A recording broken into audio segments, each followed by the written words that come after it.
ആശ്വാസം നേടാം. ഹൃത്തിനുള്ളിൽ ജീവൻ നൽകും വചനം, തിരുവചനം. ദൈവപിതാവിൻ്റെ സ്നേഹവാത്സല്യവും ക്രിസ്തുവിൻ്റെ കരുണാകടാക്ഷവും പരിശുദ്ധാത്മാവിൻ്റെ നിറവും നിങ്ങളിൽ സമൃദ്ധമായി ഉണ്ടാകട്ടെ. ദാവീദ് യേശുവിൻ്റെ പൂർവ്വപിതാവാണ്. ദാവീദ് എന്ന പേര് കേൾക്കുമ്പോൾ നമ്മുടെ മനസ്സിലേക്ക് ആദ്യം വരിക എന്താ? നിശ്ചയമായും അവൻ്റെ ജയങ്ങൾ, പരാജയങ്ങൾ, വീഴ്ചകൾ, സൗഹൃദങ്ങളൊക്കെ വരാതിരിക്കില്ല. ഇടയച്ചെറുക്കനായിരുന്നു ദാവീദ്. എന്നിട്ടും ഒരു കവണിയും കല്ലും കൊണ്ട് അവൻ ഗോലിയാത്തിനെ തോൽപ്പിച്ചു. ആ വിജയകഥ നിശ്ചയമായും മനസ്സിലുണ്ടാകും. സൗളാണ് രാജാവ്. സൗളിന് പോലും ദാവീദിൻ്റെ വിജയങ്ങൾ അസൂയുണ്ടാക്കുന്നുണ്ട്. എന്നാൽ ഒടുവിൽ സൗൾ വധിക്കപ്പെടുന്നു, ദാവീദ് രാജാവാകുന്നു. ഇതും നമ്മുടെ മനസ്സിലുണ്ടാകും ഓർമ്മയായി. സൗളിൻ്റെ മകൻ ജോനാഥുമായി ദാവീദിനുണ്ടായിരുന്ന ആത്മബന്ധം, ഹൃദയം പങ്കുവെച്ചുള്ള ബന്ധം സൗഹൃദങ്ങൾക്കുള്ള ഏറ്റവും വലിയ അടയാളമാണ്. അതും മായാതെ നമ്മുടെ മനസ്സിലുണ്ട്. ദാവീദ് രാജാവായപ്പോൾ ബത്ശേബയുമായി അവൻ ചെയ്യുന്ന പാപം, പിന്നെ പാപത്തെ മറയ്ക്കാൻ അവൻ ചെയ്യുന്ന അപരാധം, ഊറിയായി വധിക്കുന്ന, അതൊക്കെ മനസ്സ് നമ്മുടെ ഉള്ളിലുണ്ട്. ഇതൊക്കെ ഏതൊരു മനുഷ്യനും ദാവീദിൽ കണ്ടെത്താൻ സാധ്യതയുള്ളതാണ്. ദാവീദിൻ്റെ വിജയങ്ങൾ, പരാജയങ്ങൾ, ബലഹീനതകളൊക്കെ.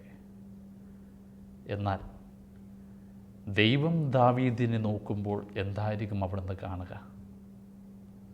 മനുഷ്യൻ്റെ കണ്ണല്ല ദൈവത്തിനുള്ളത്, മനുഷ്യൻ്റെ ചിന്തയല്ല ദൈവത്തിനുള്ളത്. കുറേ കൂടി അഗാധമായി ദൈവം ദാവീദിൻ്റെ ഹൃദയം വായിക്കുന്നുണ്ട്. എങ്കിൽ എന്തായിരിക്കും ദൈവം ദാവീദിൽ ആദ്യം കാണുക? ഉത്തരം കിട്ടുന്നത് അപ്പോസ്തല പ്രവർത്തനത്തിലാണ്. ദാവീദ് മരിച്ച് 1000 വർഷങ്ങൾക്ക് ശേഷം പൗലോസ് അപ്പോസ്തലൻ ആത്മാവിൻ്റെ നിറവിൽ ഇങ്ങനെ പറയുന്നു. അപ്പോസ്തല പ്രവർത്തനം 13-ാം അധ്യായം 22-ാം വാക്യം. ദൈവം ജസ്സയുടെ പുത്രനായ ദാവീദിൽ തൻ്റെ ഹൃദയത്തിനിണങ്ങിയ മനുഷ്യനെ കണ്ടു. A man after my own heart. എൻ്റെ ഹൃദയത്തിനിണങ്ങിയ മനുഷ്യൻ. ഏതൊരു മനുഷ്യനും ആഗ്രഹിക്കുന്ന ദൈവത്തിൻ്റെ അനുമോദന വാക്കാണിത്. ദാവീദ് തന്നെ കിട്ടി. ഈ ഭൂമിയിൽ എല്ലാ മനുഷ്യരും അങ്ങനെ ആകണമെന്ന് നിശ്ചയമായും ദൈവം ആഗ്രഹിക്കുന്നുണ്ട്. ദാവീദ് ഇടറുന്നുണ്ട്, പതറുന്നുണ്ട്, പാപവഴി ജീവിക്കുന്നുണ്ട്, കൊലപാതകി പോലും ആകുന്നുണ്ട്. എന്നാൽ അപ്പോഴും അവൻ്റെ ഉള്ളിൽ ഒളിച്ചിരുന്ന ചില ഗുണവിശേഷങ്ങളാണ് ദൈവത്തിൻ്റെ പ്രീതി സ്വന്തമാക്കാൻ അവന് കഴിഞ്ഞത്. ഒരുപക്ഷെ ആ ഗുണങ്ങളെ ധ്യാനിച്ചാൽ, അതിനനുകരിച്ചാൽ നമുക്കും ദൈവത്തിൻ്റെ പ്രിയപുത്രരാകാൻ പറ്റും. ദൈവത്തിൻ്റെ ഹൃദയത്തിനിണങ്ങിയ മനുഷ്യനാകാനും പറ്റും. ഓർക്കുക, എപ്പോഴാണ് ദൈവം ദാവീദിനെ തിരഞ്ഞെടുത്തത്? ഇസ്രായേൽ ജനത്തിൻ്റെ ആദ്യത്തെ രാജാവായ സാവൂൾ തൻ്റെ മനസ്സിൽ നിന്ന് പുറത്താക്കപ്പെട്ടപ്പോഴാണ്. ആദ്യം സാവൂൾ ദൈവത്തിൻ്റെ പ്രീതിയിലാണ് ജീവിച്ചത്, നിയമങ്ങളൊക്കെ പാലിച്ച്. പിന്നീട് എപ്പോഴും അധികാരത്തിൻ്റെ അഹങ്കാരം അവനിൽ വന്നു. ദൈവത്തിൻ്റെ കൽപ്പന മറന്നവൻ ജീവിക്കാൻ ആരംഭിച്ചു. അപ്പോഴാണ് ദൈവം ആഗ്രഹിച്ചത് മറ്റൊരുവിനെ ഇസ്രായേൽ ജനത്തിൻ്റെ രാജാവാക്കണമെന്ന്. തൻ്റെ ആഗ്രഹം സാമുവേൽ പ്രവാചകൻ അറിയിക്കുന്നുണ്ട്. എന്നിട്ട് പറഞ്ഞു, ജസ്സയുടെ കുടുംബത്തിൽ അവൻ്റെ മക്കൾ ഒരാളെ അഭിഷിക്തനായിട്ട് തിരഞ്ഞെടുക്കണമെന്ന്. അങ്ങനെയാണ് സാമുവേൽ പ്രവാചകൻ ജസ്സയുടെ ഭവനത്തിലേക്ക് വരുന്നത്. ഇസ്രായേൽ രാജ്യത്തെ ആരും അറിയാത്തൊരു പാവപ്പെട്ടവൻ്റെ കുടുംബത്തിലേക്ക് കടന്നു വന്നിട്ട് പറഞ്ഞു, നിൻ്റെ മക്കളിൽ ഒരുവൻ ദൈവം തിരഞ്ഞെടുത്തിരിക്കുന്നുവെന്ന്. ജസ്സയ്ക്ക് സന്തോഷമായി. അവൻ്റെ മക്കൾ മുഴുവനും സാമുവേൽ പ്രവാചകന് മുമ്പിൽ നിരത്തി നിർത്തുന്നുണ്ട്.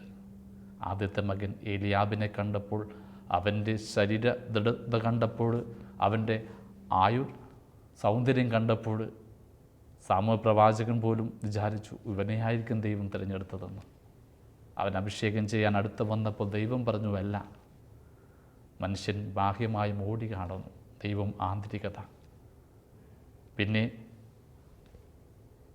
എലിയാവ് തിരഞ്ഞെടുക്കപ്പെടുന്നില്ല എന്ന് മനസ്സിലായപ്പോൾ അബിനാദാബിൻ്റെ അടുത്തേക്ക് വരികയാണ്. അവനെയും ദൈവം തിരഞ്ഞെടുക്കുന്നില്ല. അങ്ങനെ ഓരോ മക്കളെയും മാറ്റി മാറ്റി നിർത്തുകയാണ്. 7 മക്കളും അവസാനിച്ചു. അപ്പോഴാണ് ജെസ്സെ എന്ന പിതാവ് ഓർത്തത് തനിക്കൊരു മകൻ കൂടിയുണ്ടെന്ന്. നോക്കുക,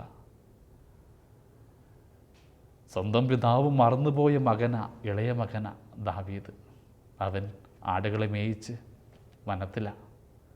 അവനെ വിളിപ്പിക്കുന്നുണ്ട്, അവൻ വരുന്നുണ്ട്. അവന് മുമ്പിൽ സാമുവേൽ പ്രവാചകൻ നിൽക്കുമ്പോൾ ദൈവം പറയുന്നു, ഇവനാണ് തിരഞ്ഞെടുക്കപ്പെട്ടവനെന്ന്. സ്വന്തം പിതാവ് ദാവീദ് എന്ന പേര് പോലും വിളിക്കാതെ ഇളയവനെന്നാണ് അഭിസംബോധന ചെയ്യുന്നത്. പേരിന് പോലും അർഹതയില്ലാത്തവൻ, സ്വന്തം പിതാവ് പോലും മറന്നവനെ ദൈവം കാത്തുവെച്ചു. എന്താണ് ഇതിൻ്റെ അർത്ഥം? നമ്മൾ പലപ്പോഴും പഴിചാരുന്ന, ഒറ്റപ്പെടുത്തുന്ന, പരിഗണിക്കാത്തവർ ഒരുപക്ഷേ ദൈവം തിരഞ്ഞെടുത്തവരാകാം. എന്നെ ശ്രവിക്കുന്ന നിങ്ങൾ തന്നെ ഒരുപക്ഷേ ഒരുപാട് അവഹേളനയുടെ മധ്യയായിരിക്കാം. എന്നാൽ ദൈവത്തിൻ്റെ കരസ്പർശം വന്നാൽ നിങ്ങൾ അവിടുന്ന് ഉയർത്തും, കുറെ കൂടി ശ്രേഷ്ഠമായ പദവിയിലേക്ക് അവിടുന്ന് അംഗീകരിക്കും. ഒന്നോർത്ത് നോക്കുക, പലപ്പോഴും പുരോഹിതരാകാൻ വേണ്ടി കുട്ടികളെ സെമിനാരിയിൽ തിരഞ്ഞെടുക്കുമ്പോൾ അവരുടെ കഴിവുകൾ നോക്കും, അവരുടെ സൗന്ദര്യം നോക്കും, ആരോഗ്യം നോക്കും, ബാഹ്യമായ ഒരുപാട് ഗുണഗണങ്ങൾ. എന്നാൽ മനുഷ്യരുടെ കണ്ണുകൊണ്ടല്ല ദൈവം ഒരുവനെ തിരഞ്ഞെടുക്കുന്നത്. എന്ന് നാം സഭയ്ക്ക് വേണ്ടി ഒരുപാട് നല്ല നല്ല കാര്യങ്ങൾ ചെയ്യുമെന്ന് വിശ്വസിച്ച് തിരഞ്ഞെടുക്കുന്നവർ ഭാവിയിൽ വീഴ്ചയിലേക്ക് പോയേക്കാം. എന്നാൽ ഒരുപാട് കഴിവുകളൊന്നുമില്ലാതെ അയോഗ്യതകളോട് ജീവിക്കുന്ന, ഭയവും പേടിയുമുള്ളവരെയൊക്കെ ദൈവം കാലങ്ങൾക്ക് ശേഷം ഉദാത്തമായ പ്രേക്ഷിത വേളയ്ക്ക് തിരഞ്ഞെടുക്കുന്നുണ്ട്. ദാവീദിനെയും അങ്ങനെ തന്നെ. ദൈവം കൈവച്ചാൽ കഴിവില്ലെന്ന് പറയുന്നവർ ഒരുപാട് ഉദാത്തമായ കാര്യങ്ങൾക്ക് വേണ്ടി തിരഞ്ഞെടുക്കുക തന്നെ ചെയ്യും. ദാവീദ് സംഭവിച്ചത് അതാ. ഇടയച്ചെറുക്കനായിരുന്നിട്ടും സ്വന്തം വീട്ടിൽ പിതാവ് പോലും ശ്രദ്ധിക്കാതെ എന്നിട്ടും എന്തുകൊണ്ടാണ് ദൈവം അവൻ ശ്രദ്ധിച്ചത്? കാരണം ആരും കാണാത്ത ചില ഗുണങ്ങൾ അവനിൽ ഉള്ളിലുണ്ടായിരുന്നു. ആദ്യത്തേത്, ഏറ്റവും മോശപ്പെട്ട ഒരു ജോലിയെ പിതാവ് അവൻ ഏൽപ്പിച്ചത് ആടുകളെ മേയിക്കാൻ. അതവൻ വിശ്വസ്തയോടെ ചെയ്തു. വലുതോ ചെറുതോ എന്നതല്ല, ഏൽപ്പിക്കുന്നത് വിശ്വസ്തനാവുക എന്നതാണ് ഏറ്റവും പ്രധാനപ്പെട്ടത്. സാമുവേൽ പ്രവാചകൻ അവനെ അഭിഷേകം ചെയ്തപ്പോൾ അവനിനി വിചാരിക്കാമായിരുന്നു, ആടുകളെ നോക്കണ്ട, ഞാൻ ഇസ്രായേൽ ജനത്തിൻ്റെ രാജാവാകാൻ പോകുന്നവനാ. ഇല്ല, അഭിഷേകം കഴിഞ്ഞ ഉടനെ അവൻ പോയി വീണ്ടും ആടുകളെ മേയിക്കാൻ. നമ്മുടെ കഴിവും നമ്മുടെ മിടുക്കുമനുസരിച്ച് ഏറ്റവും നല്ലത് മാത്രം കിട്ടണമെന്ന് വാശി പിടിക്കരുത്. ചിലപ്പോൾ വളരെ മോശപ്പെട്ടൊരു നിയോഗമാകാം ആദ്യം നമുക്ക് കിട്ടുക. അതിൽ വിശ്വസ്തനായ കാലങ്ങൾ കഴിയുമ്പോൾ ഉദാത്തമായ കാര്യങ്ങൾക്ക് വേണ്ടി ദൈവം നമ്മൾ ഉപകരണമാക്കും. ഒന്ന് ഓർത്തു നോക്കുക, വിശുദ്ധ അന്തോണിസിൻ്റെ ജീവിതം. അദ്ദേഹം അഗസ്റ്റീനിയൻ സഭയിൽ നിന്ന് ഫ്രാൻസിസ്കൻ സഭയിലേക്ക് വന്നപ്പോൾ അദ്ദേഹത്തിൻ്റെ കഴിവും പാണ്ഡിത്യവും ആർക്കും അറിയില്ലായിരുന്നു. ഏൽപ്പിച്ചതൊരു കുശിനിപ്പണി ജോലിയാണ്. ആശ്രമത്തിലെ കുശിനിക്കാരനെ വർഷങ്ങളോളം ലളിതമായിട്ട് ജീവിച്ചൊരു ചെറുപ്പക്കാരനായ വൈദികൻ, അതിൽ സംതൃപ്തി കണ്ടെത്തി മുന്നോട്ട് പോയവൻ. കാലങ്ങൾക്ക് ശേഷം അവൻ്റെ വചനപാണ്ഡിത്യം മറ്റുള്ളവർക്ക് മനസ്സിലായത്. ദൈവം ആ എളിയ കാര്യത്തിൽ വിശ്വസ്തനായതുകൊണ്ടാണ് അവൻ ഉദാത്തമായ കാര്യങ്ങൾക്ക് വേണ്ടി തിരഞ്ഞെടുത്തത്. വചനത്തിലൂടെ അനേകരെ നവീകരിച്ചു. അവരുടെ നാവ് ഇപ്പോഴും അലച്ചു പോകാത്ത വിധം ദൈവത്തിന് മുദ്ര പതിച്ച നിത്യതയുടെ നാവായിട്ട് മാറി. അവരുടെ ഒരുപാട് അത്ഭുതങ്ങൾ സംഭവിച്ചു. പുണ്യവാനായിട്ട് മാറി.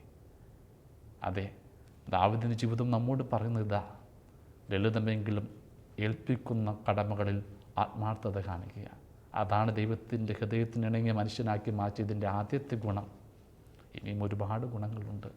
ഒന്നോർത്ത് നോക്കൂ, ജെസ്സെ സ്വന്തം പുത്രന്മാർ പട്ടാളത്തിലായിരുന്നപ്പോൾ ഇവനെ ഏൽപ്പിച്ചത് ഇടയ ജോലിയാണ്.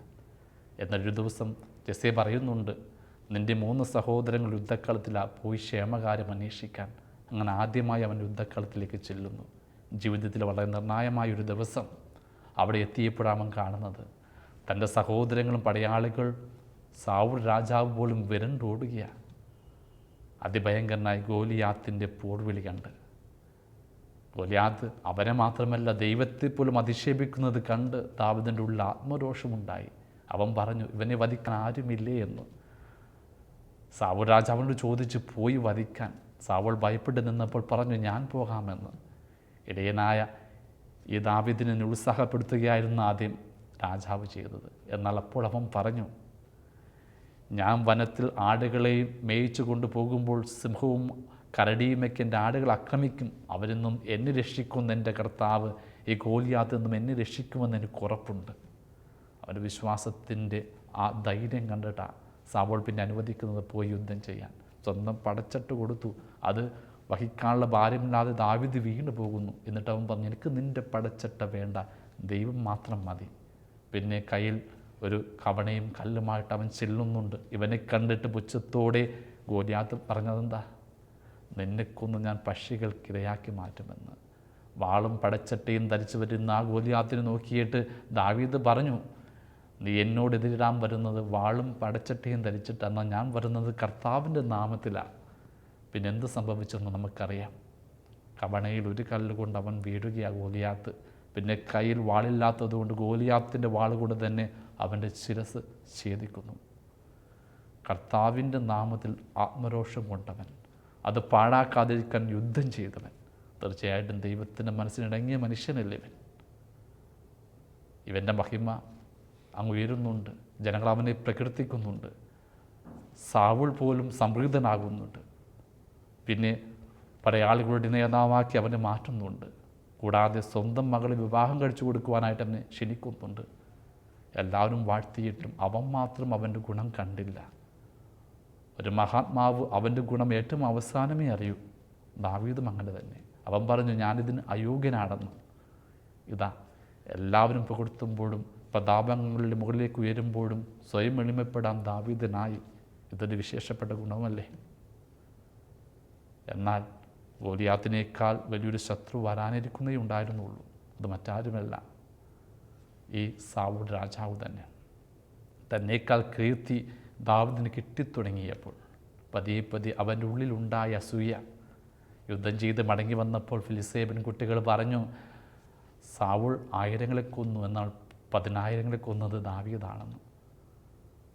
ആ സ്തുതിവാക്കുകൾ കേട്ടിട്ട ദാവീദിനെ കൊല്ലുവാൻ വേണ്ടി സാവൂൾ തീരുമാനിക്കുന്നത്. തൻ്റെ കൈകൊണ്ട് തന്നെ വധിക്കുവാനായിട്ട് അവൻ നിശ്ചയിക്കുന്നുണ്ട്. ഇതറിഞ്ഞ് ദാവീദാകട്ടെ ഓടിപ്പോവുക പ്രാണരക്ഷാർത്ഥം. അവന് പിന്നാലെ 3000 പടയാളികളുമായിട്ടാണ് സാവൂൾ വരുന്നത്. എന്നാൽ ദൈവത്തിനൊരു സമയമുണ്ട്. അന്വേഷിച്ച് വന്ന തളർന്ന് ഉറങ്ങിപ്പോയ സാവൂളിൻ്റെ മുമ്പിലേക്ക് ദാവീദ് കടന്നു വരുന്നു. വേണമെങ്കിൽ ദാവീദ് അവനെ വധിക്കാം. അനുജന്മാർ പോലും പറഞ്ഞു, ഇത് ദൈവം ഒരുക്കിയൊരു വഴിയാണ്, നീ അവനെ വധിക്കാൻ. എന്നാൽ ദാവീദ് അത് ചെയ്യുന്നില്ല. ദാവീദ് പറഞ്ഞത് എന്താ? അഭിഷിക്തൻ്റെ മേൽ കൈവച്ച് ഞാനൊരു അപരാധവും ചെയ്യില്ല, ക്ഷമിച്ചു പോയി. നോക്കുക, നമ്മളെങ്ങനെയാണ്? നമ്മെ മുറിവേൽപ്പിക്കുന്നവരോട് വിരോധം എപ്പോഴും നമുക്കില്ലേ? നിഷ്പാതകം ക്ഷമിക്കാനായിട്ട് നമുക്ക് കഴിയുന്നുണ്ടോ? ഇവന് കഴിഞ്ഞു. അതുകൊണ്ട് തന്നെ ദൈവത്തിൻ്റെ പ്രീതി സ്വന്തമാക്കാൻ ഇവനായി. കാലങ്ങൾക്ക് ശേഷം സാവൂൾ രാജാവ് യുദ്ധത്തിൽ കൊല്ലപ്പെടുന്നുണ്ട്. ജനങ്ങൾ ദാവീദിനെ ഏറ്റെടുക്കുന്നുണ്ട്, ഇസ്രായേൽ ജനത്തിൻ്റെ രാജാവാക്കുന്നുണ്ട്. പ്രതാപത്തിലേക്ക് അവൻ മടങ്ങി വരുന്നുണ്ട്. എല്ലാ സൗഭാഗ്യങ്ങളുടെ മധ്യ ജീവിച്ചപ്പോൾ യുവത്വത്തിൻ്റെ ബലഹീനതയിൽ അവൻ വീണു പോകുന്നു. ഒരു ദിവസം അവൻ കാണുകയാണ് ബത്ശേബ കുളിക്കുന്ന ഒരു രംഗം. ആ പ്രലോഭനത്തിൽ വീണ് അവളുമായിട്ട് അവൻ അപരാധം ചെയ്യുന്നു. പിന്നെ ഈ അപരാധം മായ്ക്കുവാൻ വേണ്ടി കുറേ കൂടി മോശപ്പെട്ട തെറ്റുകളിലേക്ക് അവൻ വീഴുകയാണ്. ഊറിയ എന്ന ബത്ശേബയുടെ ഭർത്താവിന് യുദ്ധക്കളത്തിന് വിളിപ്പിക്കുന്നു. അവൻ്റെ ക്ഷേമകാര്യങ്ങൾ അന്വേഷിക്കുന്നു. പിന്നെ പോയി ഭാര്യയോടൊപ്പം ശയിക്കാൻ പറയുന്നു, തൻ്റെ അപരാധങ്ങൾ കഴുകിക്കളയാൻ. എന്നാൽ ഉത്തമനും വിശ്വസ്തനുമായ ആ ഭൃത്യൻ പോകുന്നില്ല. സ്വന്തം സഹോദരൻ യുദ്ധം ചെയ്യുമ്പോൾ എനിക്ക് എൻ്റെ ഭാര്യയോടൊപ്പം പോകാൻ പറ്റില്ലെന്ന് പറഞ്ഞുകൊണ്ട് കൊട്ടാരത്തിൽ തന്നെ കിടന്നുറങ്ങുന്നവൻ. ഒടുവിൽ ഈ ഊറിയായെ യുദ്ധക്കളത്തിലേക്ക് തന്നെ പറഞ്ഞു വിട്ടുകൊണ്ട് നിഗൂഢമായ പദ്ധതിയിലൂടെ അവൻ വധിച്ചു കളയാണ് ദാവീദ്. അപരാധം ചെയ്തുകൊണ്ടേയിരുന്നു, നിരവധിയായ അപരാധങ്ങൾ. ഒരു ദിവസം അവൻ്റെ അടുത്തേക്ക് നഥാൻ പ്രവാചകൻ കടന്നു വന്നിട്ട് അവൻ ചെയ്ത അപരാധങ്ങളെ ചൂണ്ടിക്കാണിച്ച് പറഞ്ഞു, രാജാവ് തന്നെയാണ് പ്രവാചകൻ കുറ്റം വിധിക്കുന്നത്, എന്നാൽ ആത്മരോഷം കൊണ്ടില്ല ദാവീദ് ഏറ്റുപറഞ്ഞു ഞാൻ അപരാധിയാണെന്ന്. എല്ലാവരും പാപം ചെയ്യുന്നുണ്ട്, വീഴുന്നുണ്ട്. പക്ഷേ അത് ചൂണ്ടിക്കാണിക്കുമ്പോൾ അംഗീകരിക്കാനുള്ള മനസ്സാണ് നമുക്ക് വേണ്ടത്. ഒന്ന് ഓർത്ത് നോക്കുക, ആ നല്ല കള്ളൻ മരണനിമിഷം അവൻ പറഞ്ഞത് എന്താ? നാം ചെയ്ത തെറ്റിനുള്ള ശിക്ഷയാണ് നാം അനുഭവിക്കുന്നതെന്ന് ഏറ്റു പറഞ്ഞു. അതുകൊണ്ടാണ് അവൻ്റെ അപരാധങ്ങൾ ക്ഷമിച്ച് യേശു അവന് പറുദീസ കൊടുത്തത്. നമ്മൾ നമ്മുടെ പാപങ്ങളെ ന്യായീകരിക്കുകയല്ല, ഏറ്റുപറയുകയാണ് വേണ്ടത്. അത് ദാവീദ് ചെയ്തു. അതുകൊണ്ട് തന്നെ അവൻ്റെ പാപത്തിൻ്റെ കറകൾ ദൈവം മായ്ച്ചു കളഞ്ഞു. അവൻ്റെ ഹൃദയത്തിനുണ്ടെങ്കിൽ മനുഷ്യനായിട്ട് ദാവീദ് രൂപാന്തരപ്പെട്ടു വീണ്ടും. എങ്കിലും ഓർക്കണം, അവൻ അപരാധം ചെയ്തവൻ തന്നെയാണ്. അതുകൊണ്ട് തന്നെ അവൻ ബത്ശേബയുമായി ചെയ്ത പാപത്തിൻ്റെ സന്തതിയെ ദൈവം തിരികെ എടുക്കാൻ ആഗ്രഹിച്ചു. അവൻ മരണപ്പെടുമെന്ന് ദൈവം പറഞ്ഞു. അതൊരുപാട് വേദനയോടെ ദാവീദ് പ്രാർത്ഥിക്കുന്നുണ്ട്, തൻ്റെ മകനെ തിരികെ എടുക്കല്ലേ എന്ന്. നിലത്ത് കിടന്ന് ഉപവസിച്ച് അവൻ ദൈവത്തിന് മുമ്പിൽ പ്രാർത്ഥിക്കുക. എന്നിട്ടും ദൈവം അവൻ്റെ പ്രാർത്ഥന കേട്ടില്ല, അവൻ്റെ കണ്ണുനീര് കണ്ടില്ല. കുഞ്ഞ് ജനിച്ച് 7-ാം ദിവസം രോഗം മൂലം ആ കുഞ്ഞ് മരിക്കുകയാണ്. ഈ അറിയിപ്പ് കിട്ടിയ ഉടനെ ദാവീദ് എന്ത് ചെയ്തു? വചനം പറയുന്നു, അവൻ കുളിച്ച് പുതിയ വസ്ത്രം ധരിച്ച് ദേവാലയത്തിൽ പോയി ആരാധന നടത്തിയെന്ന, പിന്നെ ഭക്ഷണം കഴിച്ച് അനുദിന ജീവിതത്തിലേക്ക് പ്രവേശിച്ചു. സ്വന്തം മകന് ദൈവമെടുത്തിട്ടും ദൈവത്തെ അവൻ കുറ്റപ്പെടുത്തിയില്ല. സ്വന്തം പ്രാർത്ഥന ദൈവം കേൾക്കാഞ്ഞിട്ടും അവൻ ദൈവത്തിന് മുമ്പിൽ പരിഭവപ്പെട്ടില്ല. അതെ, താൻ ചെയ്ത തെറ്റിനുള്ള ഫലം താൻ അനുഭവിക്കുന്നുവെന്ന് അവൻ സ്വയം അംഗീകരിച്ചു. ഇതൊരു മഹത്വപൂർണമായ പുണ്യമല്ലേ? നമ്മൾ പലപ്പോഴും ആഗ്രഹിക്കും, പല വിധത്തിൽ പ്രാർത്ഥിക്കും, കേൾക്കാതെ പോകുമ്പോൾ ദൈവത്തെ കുറ്റപ്പെടുത്തും. എന്നാൽ കേൾക്കപ്പെടാത്ത പ്രാർത്ഥന മുമ്പിലും ദൈവത്തെ ആരാധിക്കുവാനായിട്ട് മനസ്സ് കാണിച്ചവനാ ദാവീദ്. സാധാരണ മനുഷ്യനെ പോലെയൊന്നുമല്ല അവൻ പ്രാർത്ഥിച്ചത്. ഓർക്കണം, വളരെ പണ്ട് മിഖായേൽ സ്വന്തം ഭാര്യയായിരിക്കെ അവൻ കർത്താവിൻ്റെ പെട്ടകത്തിന് മുമ്പിൽ എങ്ങനെയാണ് പ്രാർത്ഥിച്ചതെന്ന്. ചണനൂൽ മാത്രമുള്ള ഒരക്കച്ച് ധരിച്ചുകൊണ്ട് നൃത്തമാടി അവൻ ആരാധിച്ചപ്പോൾ അവൻ്റെ നഗ്നത ജനങ്ങൾ കണ്ടപ്പോൾ ആത്മരോഷത്തോടെ മിഖായേൽ പറഞ്ഞു, നീ ഇങ്ങനെ അപഹാസ്യനാകരുത്, നിൻ്റെ നഗ്നത പ്രദർശിപ്പിക്കരുത്. ദാവീദ് അവളോട് പറഞ്ഞതെന്താ? എന്നെ തിരഞ്ഞെടുത്ത കർത്താവിന് മുമ്പിലാണ് ഞാൻ നൃത്തമാടുന്നത്. അവൻ്റെ മഹത്വത്തിന് വേണ്ടി നിൻ്റെ മുമ്പിൽ ഇതിൽ കൂടുതൽ നിന്ദിതനാകാൻ ഞാൻ തയ്യാറാണ്. ഇതാണ് ദാവീദിൻ്റെ പ്രാർത്ഥന. ഇതാണ് ദാവീദിൻ്റെ ദൈവത്തോടുള്ള തീക്ഷ്ണത. നിശ്ചയമായും അതുകൊണ്ടാണ് ദാവീദ് ദൈവത്തിൻ്റെ ഹൃദയത്തിനിറങ്ങിയ മനുഷ്യനായിട്ട് മാറിയത്. ഒടുവിൽ അവൻ വൃദ്ധനായി. അവൻ്റെ മകൻ അബ്സലോം അവനെതിരെ ഉപജാപം ചെയ്യുന്നുണ്ട്, അവൻ സിംഹാസനത്തിൽ നിന്ന് പുറത്താക്കുന്നുണ്ട്. കൊട്ടാരവും പ്രിയപ്പെട്ടവനും ഇട്ടുകൊണ്ട് നിന്ദിതനായവൻ വീണ്ടും പലായനം ചെയ്യുന്നു. സ്വന്തം മകനാണ് അവൻ്റെ ശത്രുവായിട്ട് മാറിയത്. ഒടുവിൽ ദാവീദിന് അനുചരന്മാർ തിരികെ യുദ്ധം ചെയ്യുന്നു. യുദ്ധക്കളത്തിൽ അബ്സലോം മരണപ്പെടുന്നു. ഈ മരണവാർത്ത കേൾക്കുമ്പോൾ ദാവീദ് എന്താ പറയുന്നത്? എൻ്റെ മകന് പകരം ഞാൻ മരിച്ചിരുന്നുവെങ്കിലെന്ന്. നോക്കുക, എത്ര നിഷ്കളങ്കനായൊരു പിതാവ്. സ്വന്തം മകൻ തന്നെ വധിക്കാൻ ശ്രമിച്ചവനാ, സിംഹാസനത്തിൽ നിന്ന് പുറത്താക്കിയവനാ. എന്നിട്ടും അവൻ്റെ മരണം സഹിക്കാൻ പറ്റിയില്ല ദാവീദ്. ഇത് വലിയൊരു നന്മയല്ലേ? തീർന്നില്ല, വീണ്ടും അവൻ സിംഹാസനത്തിലേക്ക് തിരികെ വരുന്നു. വാർദ്ധക്യത്തിൽ എല്ലാ പ്രശ്നങ്ങളും അവസാനിക്കുന്നു. രാജ്യം ഒന്നിക്കുന്നു. ജനങ്ങൾ സമൃദ്ധിയിലും ഐശ്വര്യത്തിലും സമാധാനം ജീവിക്കാൻ ആരംഭിക്കുന്നു. ഒന്നിനെക്കുറിച്ചും ഇവൻ ആകുലപ്പെടുന്നില്ല. ദൈവത്തെ മാത്രം ധ്യാനിക്കാൻ ആരംഭിച്ചു. വെറുമിടയെ ചെറുക്കനായി എന്നെ ദൈവം ഉയർത്തിയ മഹത്വദിനമായ നിമിഷങ്ങൾ ഓർത്തപ്പോൾ അവൻ്റെ ഉള്ളിൽ ഒരു സ്വപ്നം അവനുണ്ടായി. അതിതാണ്, ദൈവം ഒരുപാട് നന്മ എനിക്ക് ചെയ്തു. ദൈവത്തിൻ്റെ കീർത്തി അനന്തതയോടെ നിൽക്കണം. അവന് വേണ്ടി ഒരു ദേവാലയം പണിയണം, അനശ്വരമായൊരു ദേവാലയം. തൻ്റെ സ്വപ്നം ദൈവത്തെ അറിയിക്കുമ്പോൾ ദൈവം പറഞ്ഞു, വേണ്ട. ദൈവം പറഞ്ഞത്, നീ ദേവാലയം പണിയാൻ യോഗ്യനല്ല, നിൻ്റെ മകൻ സോളമനാ ദേവാലയം പണിയേണ്ടത്. തീർച്ചയായിട്ടും ഒരുപാട് വേദനിച്ചിരിക്കൂലേ ദാവീദ്? താൻ ആഗ്രഹിച്ച് ദൈവത്തിന് വേണ്ടി മനോഹരമായൊരു ദേവാലയം പണിയാനാണ്. പക്ഷെ ദൈവം വേണ്ട എന്ന് പറഞ്ഞപ്പോൾ ദൈവത്തോട് എതിർത്തവനൊന്നും പണിതില്ല.